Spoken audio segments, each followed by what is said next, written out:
I want to talk about Trump. And for anybody that's joining us late, we've made a previous video where we're talking about a lot of the trading strategies around your ideas in the book. And there's a link below. It's londonreal.tv/Rickards. It's not going to be on YouTube or our website. It's a special link. Talk to me about Trump, the impeachment, the re-election, and the ramifications of that on the economy or the next crash. Okay, I will be happy to do that, but just a quick footnote before I do. And on June 20th, 2016, I stood in front of a camera in the London Eye. We actually rented one of those modules to do some filming. And I said, the UK is going to vote to leave the EU. They're going to Brexit. And you should short sterling and buy gold now to prepare for that eventuality. Now, at the time, the polls, the pundits, it was 75% Remain. David Cameron was happy. The UK was going to remain in the EU. I said, no, they're going to leave. For months afterwards, I got notes from people. Thank you, Jim. Thank you for putting my kids through college, because I did that trade and made a lot of money on that. In the last week of October 2016, I was actually on book tour. My book, The Road to Ruin, had come out then. And I was going around the world, and I was in Australia, Europe, and New York, with days before the election. In one case, it was 4 a.m. New York time, election day. The polls hadn't opened, but we were broadcasting in Europe with Francine Lockwood at Bloomberg. And I was asked, who's going to win the election? Oh, I was with another guest, and they asked the other guest, who's going to win the election? And he said, look, we're all going to be in bed by 10:30. I mean, Hillary's going to win in the East earlier than her husband did in 1992. We're not going to have to wait for results from the Midwest. This will all be over. We'll all be in bed by 10:30, nothing to it. And Francine, a very nice lady, turned to me and said, Jim, who's going to win? I said, Trump's going to win. I said, we're going to be up late. It'll be close, but Trump is going to win. And she, she's a smart lady, but she kind of like turned white and got flabbergasted and said, well, is the turnout going to be different, or are the polls wrong? I said, both. And I said, and I just took her through it. And I'm very analytical, but here's my point, Brian, when you ask about Trump. And how did you know that? It's model based. I have a model that I use Bayesian statistics, something I learned at the CIA. I hadn't used it a lot before the CIA, but I learned it when I was there, and it has huge applications, rarely applied to politics. Let me just give you a concrete example of how you can deconstruct this. So betting markets, I did this on both of these, but betting markets were, it was about 75% Remain and Brexit, and, 90% for Trump. And I want to say, the wisdom of crowds. Look at these betting markets. There are thousands of people or millions of people, whatever. We can distill the wisdom of crowds. It was the name of a book by James Soroki. People don't understand the wisdom of crowds. The wisdom of crowds that he talked about was, how you're at a county fair, how many jelly beans in the jar? And the point is, 1,000 people making random guesses, if you average them, will be more accurate than a physicist sitting there, measuring the dimensions of every jelly bean. Guess the weight of the cow. Again, 1,000 people will be more accurate on average than some scientist trying to guess the weight of the cow. That is the wisdom of crowds, but it only applies to simple problems. Generally, the more complex the problem, the more expertise comes into play. But people don't understand bookies. The reason the bookies were giving Remain short odds was because the money was not equally distributed. In other words, the people betting on Remain were big shots in the city betting, 10,000 pounds. The people betting on Leave were, everyday, Brits betting, a couple of quid. And the point is, bookies don't make odds based on the number of bets. They make odds on the weight of money. So all the money was on the side of Remain. But in a voting booth, money's not involved. Every vote counts equally. So what I said is, don't look at the odds, because the odds are made to short where the money is, so the bookies don't lose money. Tell me how many bets were made each way. I want to know the number of bets. I don't want to know the odds, and I don't want to know the money. Tell me how many bets. Well, if you asked that question, you found out that there were more Leave bets than Remain. Okay. So that was a poll, but you had to know where to look for the data. And you were seeing similar things in Trump in the election. Correct. Okay. So, Trump was even easier in some ways because Hillary was ahead in all the polls. So, okay, you got to read the footnotes and read the methodology. There are more Democrats than Republicans in the United States. That's true. So if you're trying to do an accurate poll, you would have more Democrats in your sample. But they oversampled the Democrats. A good sample would be, say, 54% Democrats, 46% Republicans. But they were doing 58-42 or 59-41. So they were oversampling Democrats. And within that sample, the Democratic sample, they were oversampling African Americans. But that creates another skew because African Americans will vote 90% Democratic. So if you include African Americans in your oversample, you're excluding white Democrats who would vote for Trump. Well, that's what happened. White Democrats voted for Trump.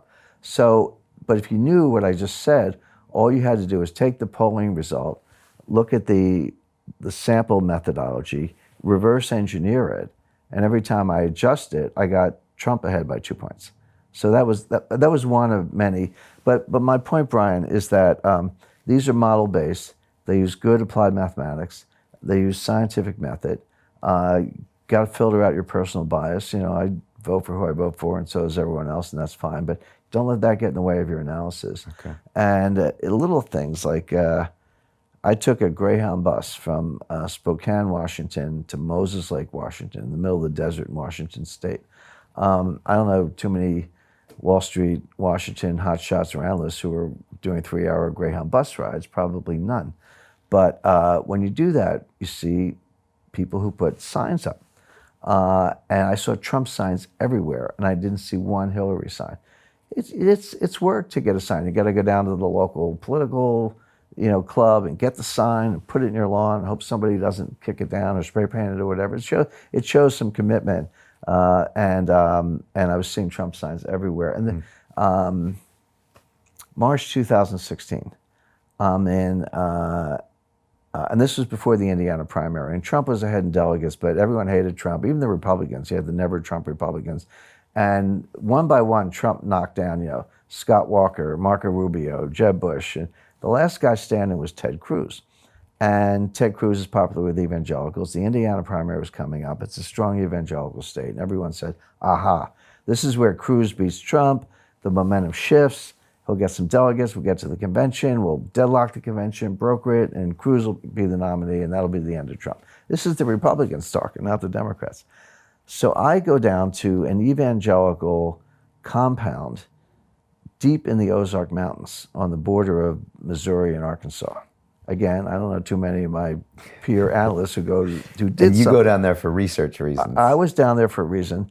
I was actually invited down there, but I went. And this was 2 hours from Branson, Missouri. Branson, Missouri is in the boondocks. So imagine 2-hour drive. I can't imagine. So anyway, we have a large live audience. We're doing a televised thing. I'm a guest. And I'm thinking, I usually keep away from politics, but it affects economics. I'm thinking to myself, I got to tread lightly on this whole Trump thing because these are all serious evangelicals. They're in a compound. And I know they love Ted Cruz. And they hate Donald Trump because he had 3 wives or whatever. I said, I got to tread light. But I just happened to mention Trump sort of en passant. They rose to their feet and started applauding and screaming. They were all for Trump.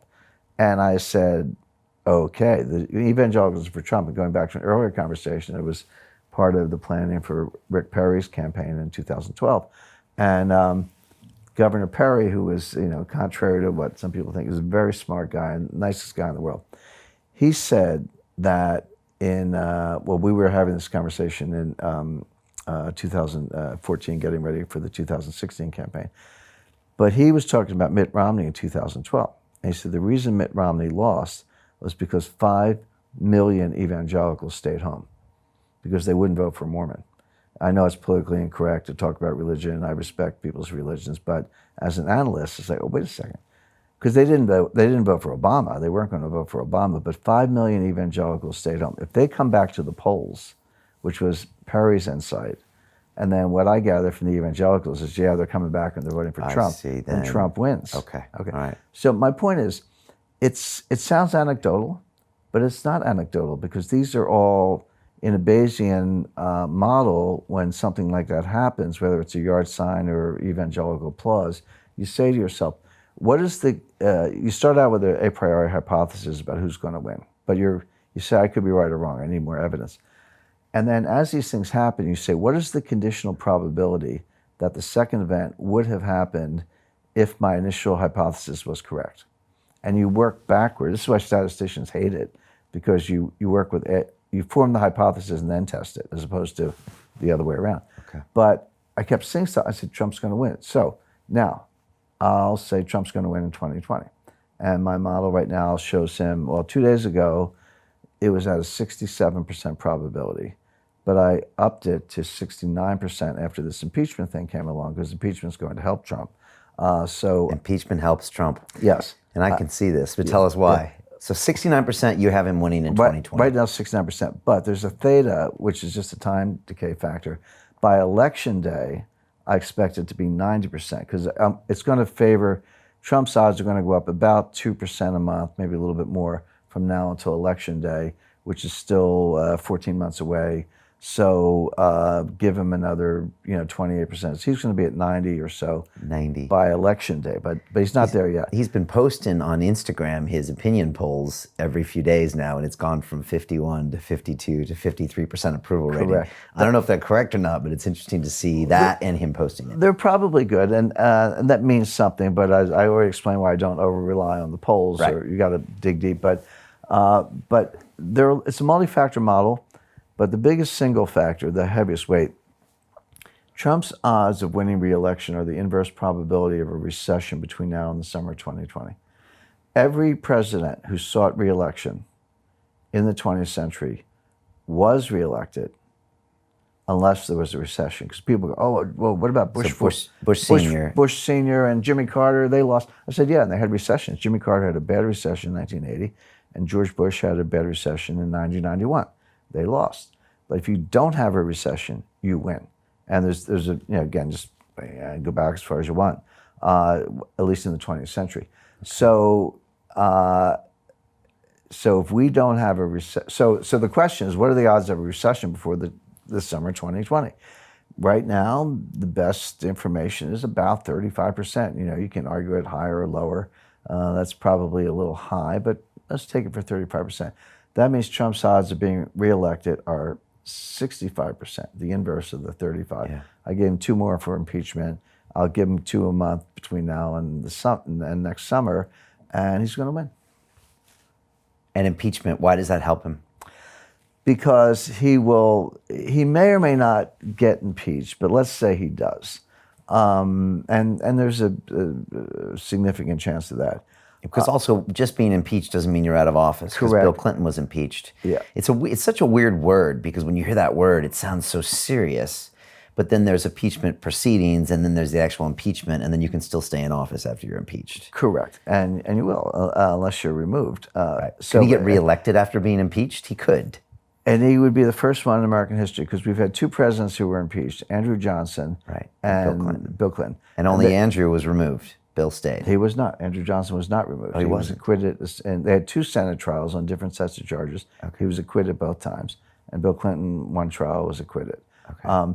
So no president has been removed from office. And Nixon walked. Correct. Because he thought it was stacked against him. Do you think if he would have stayed, he would have been impeached and thrown out? Nixon would have been impeached and removed. He would have been convicted in the Senate, and he was informed of that, and he chose to resign. Okay. But he was not impeached. Right. Process was underway. Okay.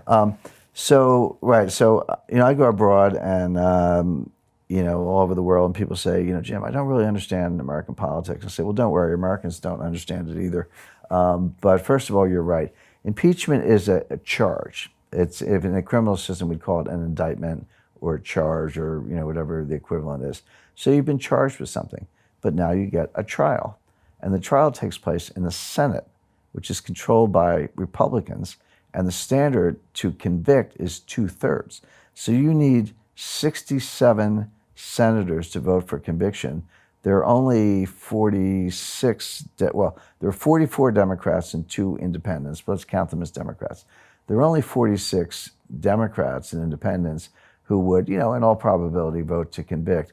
So you have to peel 21 Republicans, 21, not Mitt Romney and Ben Sasse, but 21 Republicans have to come over. They're not going to come over. Mitch McConnell and Lindsey Graham have already said this is going to be like a 3-day trial. It's going to be over, by breakfast. So this is great press for Donald, and he's going to get great fundraising on the back of it. He already is. He raised $5 million yesterday, one day, on a letter or something. Because it gets all of supporters concerned. So it's like, we got to really push now. We got to go Correct. hard to get this happening. Whereas before they might think it's a shoo-in. Right, and I explained on Twitter, I said, I've upped Trump's odds because of impeachment, but here's why. Impeachment, acquittal, will not change a single mind. If you hate Trump, you're all for impeachment, you want him kicked out. And if you love Trump, you think this is an injustice and whatever. And Sure. I could write I'm happen to be a lawyer. I could write a legal opinion that he didn't break any laws, and somebody else would write the opposite opinion. Fine. And the independents were like, couldn't figure it out to begin with, and they still can't figure it out. And that's okay. You're not going to change a single mind, but you are going to drive turnout. So people who support Trump, who might have it's raining, I don't want to go vote, they're going to go vote, and they're going to take their spouses and anyone else they can find. So it's going to drive turnout. And in a closely divided country, which is what we have, turnout is actually what decides the elections.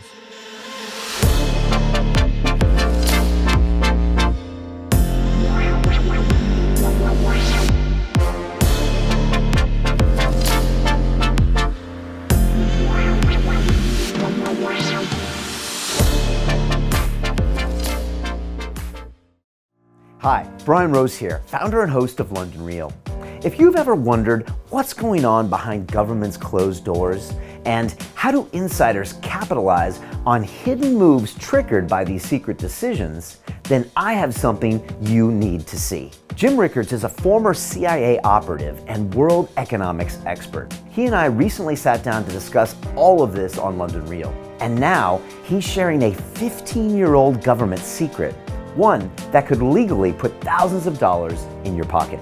After 15 years of secrecy, I'm revealing the sensitive information on camera. He's giving London Realers exclusive access to this private broadcast, where he'll go on camera and reveal all the details behind a secret that could affect thousands of people, starting this coming week. Simply put, the brief revealing video below could change how you think of me. I hope you understand. Click below to see it. All you have to do is click the link below or go to londonreal.tv/Jim and sign up. Then we will send you all the details to gain access. It's totally free, but if you don't sign up, you'll never see it. And because of the nature of this event, you'll understand why Jim can't keep it online forever. So don't miss your chance to find out the secret and potentially make profits from it. Click the link below and I will see you at the free training.